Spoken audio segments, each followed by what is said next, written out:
ನಿಮ್ಮ ಜೀವನದಲ್ಲಿ ಯಾರೋ ಬಂದು ನಿಮ್ಮ ಭವಿಷ್ಯ ಕಟ್ಕೊಡೋದಿಲ್ಲ, ನೀವೇ ಕಟ್ಕೊಳ್ಬೇಕು. ನಿಮ್ಮ ಕನಸಿಗಾಗಿ 1 ಗಂಟೆ ಹೆಚ್ಚು ಓದು, 1 ಗಂಟೆ ಕಡಿಮೆ ಮೊಬೈಲ್ ಬಳಸು, ಒಂದಿನ ಹೆಚ್ಚು ಪ್ರಯತ್ನ ಮಾಡು, 1 ದಿನ ಕಡಿಮೆ ನೆಪ ಹೇಳ್ ನೋಡು.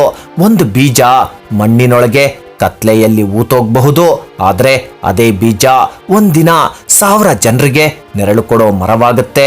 ಇಂದು ನೀವು ಕಷ್ಟ ಪಡೋದು ಹಾಗೆ, ಈಗ ಕತ್ತಲೆ ಅನ್ಸ್ಬಹುದು, ಆದ್ರೆ ನಾಳೆ ಅದೇ ಕಷ್ಟ ನಿಮ್ಮ ಯಶಸ್ಸಿನ ಬೆಳಕಾಗುತ್ತೆ.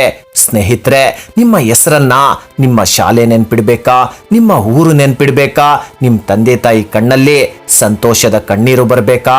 ಆಗಿದ್ರೆ ಈ ಮಾತನ್ನ, ಈ ವಚನ ನಿನಗ್ ನೀನೇ ಕೊಟ್ಕೋ. ನಾನ್ ಪ್ರತಿದಿನ ಓದ್ತೇನೆ, ನನ್ನ ಸಮಯವನ್ನ ಗೌರವಿಸ್ತೇನೆ, ನನ್ನ ಕನಸುಗಳನ್ನ ಕೈ ಬಿಡೋದಿಲ್ಲ. ಎಷ್ಟೇ ಸೋಲ್ ಬಂದ್ರು ಮತ್ತೆ ಎದ್ದು ನಿಲ್ತೇನೆ. ನಾನು ನನ್ನ ಜೀವನವನ್ನ ಬದಲಾಯಿಸ್ತೇನೆ. ಈ ಮಾತನ್ನ ಯಾವತ್ತೂ ಮರಿಬೇಡ. ಬಡತನ ಶಾಶ್ವತವಲ್ಲ, ಸೋಲು ಶಾಶ್ವತವಲ್ಲ, ಕಷ್ಟ ಶಾಶ್ವತವಲ್ಲ, ಆದ್ರೆ ಶಿಕ್ಷಣದಿಂದ ಸಿಗುವ ಗೌರವ ಮಾತ್ರ ಯಾವತ್ತೂ ಶಾಶ್ವತ. ಒಂದು ದಿನ ನಿಮ್ಮ ಯಶಸ್ಸನ್ನ ನೋಡಿ ಇಡೀ ಜಗತ್ತು ಚಪ್ಪಾಳೆ ತಟ್ಟುತ್ತೆ. ಆ ದಿನಕ್ಕಾಗಿ ಇಂದಿನ ಸೋಂಬೇರಿತನವನ್ನ ತ್ಯಾಗ ಮಾಡು, ಇಂದಿನ ಸಮಯವನ್ನ ಗೌರವಿಸು, ಇಂದಿನ ಓದನ್ನೇ ನಿನ್ನ ಆಯುಧವಾಗಿಸ್ಕೋ. ಯಾಕಂದ್ರೆ ಇಂದಿನ ವಿದ್ಯಾರ್ಥಿಯೇ ನಾಳೆಯ ವಿಜ್ಞಾನಿ, ಇಂದಿನ ಓದುಗರೇ ನಾಳೆಯ ನಾಯಕರು, ಇಂದಿನ ಪರಿಶ್ರಮವೇ ನಾಳೆಯ ಯಶಸ್ಸು. ಜೀವನದಲ್ಲಿ ಗೆಲ್ಬೇಕಂದ್ರೆ ಕನಸು ಕಾಣೋದಷ್ಟೇ ಸಾಕಾಗಲ್ಲ, ಆ ಕನಸಿಗಾಗಿ ಪ್ರತಿದಿನ ಬೆವರು ಸುರಿಸ್ಬೇಕು. ಒಂದಿನ ನಿಮ್ಮ ಜೀವನವೇ ಬದಲಾಗುತ್ತೆ, ಆದ್ರೆ ಆ ದಿನ ಇಂದು ನೀವು ತಗೊಳ್ಳೋ ನಿರ್ಧಾರದ ಮೇಲೆ ನಿಂತಿದೆ. ಇಂದು ನಾನ್ ನಿಮ್ಗೆ ಪುಸ್ತಕದ ಬಗ್ಗೆ ಮಾತಾಡ್ತಿಲ್ಲ, ಪರೀಕ್ಷೆ ಬಗ್ಗೆ ಮಾತಾಡ್ತಾ ಇಲ್ಲ, ಮಾರ್ಕ್ಸ್ ಬಗ್ಗೆ ಕೂಡ ಮಾತಾಡ್ತಾ ಇಲ್ಲ. ನಾನ್ ಮಾತಾಡ್ತಾ ಇರೋದು ನಿನ್ನ ಭವಿಷ್ಯದ ಬಗ್ಗೆ.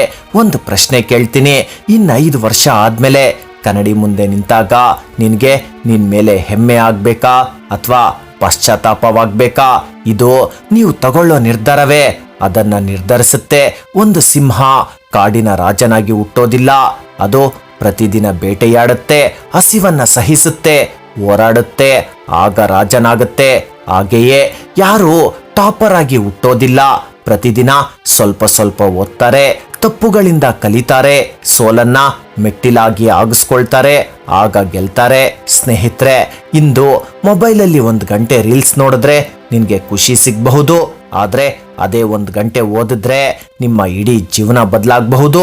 ನೆನ್ಪಿಡಿ, ರೀಲ್ಸ್ ಕೆಲವೇ ಸೆಕೆಂಡ್ಗಳು ಸಂತೋಷ ಕೊಡುತ್ತೆ, ಶಿಕ್ಷಣ ಜೀವಮಾನವಿಡೀ ಗೌರವ ಕೊಡುತ್ತೆ.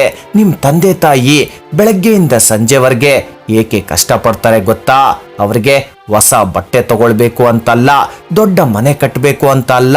ನನ್ನ ಮಗ, ನನ್ನ ಮಗಳು ನಾನು ಅನುಭವಿಸಿರೋ ಕಷ್ಟನ ಅವ್ರು ಅನುಭವಿಸ್ಬಾರ್ದು ಅನ್ನೋ ಕನಸಿಗಾಗಿ ಒಮ್ಮೆ ಯೋಚಿಸು.